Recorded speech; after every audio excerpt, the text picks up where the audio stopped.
শীতের সকালে না আমার যেন ওই মাঠে ঘাটে ঘুরে বেড়াতেই বেশি ভালো লাগে।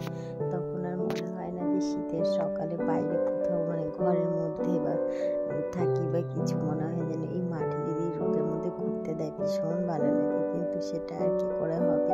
আর এই গাছের কুলগুলোই দেখছিলাম যে যদি পাকে, দেখি একটা কুলো পাকেনি। আর আমরা না সরস্বতী পুজোর আগে কুল খাই না, কেন কি কেন জানি না খাই না। ছোট থেকেই শুনে এসেছি সরস্বতী পুজোর আগে কুল খেতে নেই, ব্যাস সেটুকুই জানি।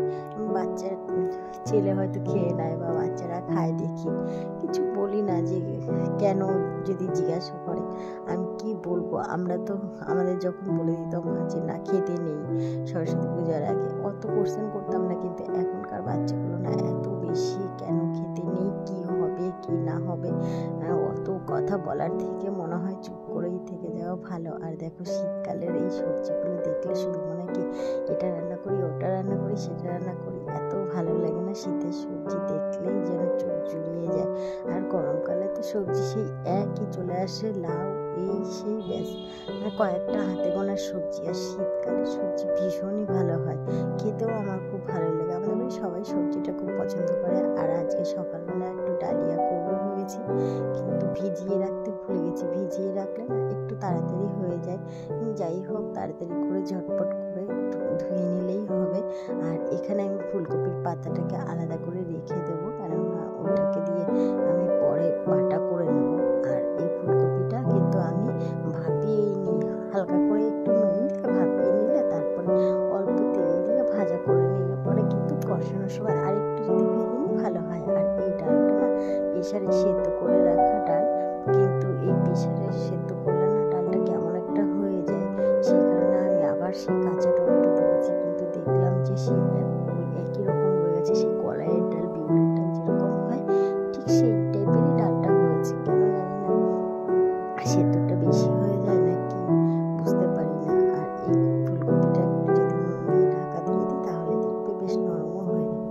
মাছটা আগেই মাছটা ভেজে নেওয়া উচিত ছিল, কিন্তু আমার যেহেতু মাছটা আমার বাছা হয়নি, তাই ভাবলাম যে সময়টা চলে যাচ্ছে, ফুলকপিটাই ভাজা বসিয়ে দিই। মাছটা আমি আগে নুন মাখিয়ে রেখে দিই, তারপরে ভালো করে পরিষ্কার করে ধুয়ে নিই। নুন মাখিয়ে রাখলে না মাছ টাছগুলো দেখি বেশ পরিষ্কার হয়। আমার মাও দেখি নুন মাখিয়ে রাখে, মাছে নুন মাখিয়ে রেখে তারপরে মাছটাকে ভালো করে মা বলে বেশ পরিষ্কার হয় মাছটা।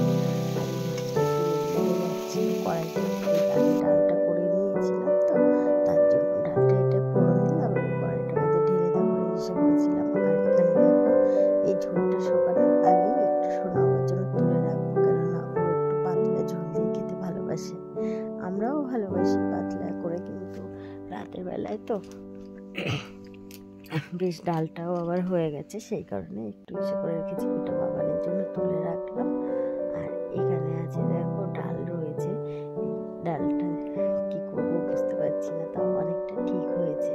আর এখানে দেখো আমাদের জন্য তুলে রেখেছি, বাবা আবার একটু কষা কষা খেতে পছন্দ করে সন্ধ্যাবেলা তো।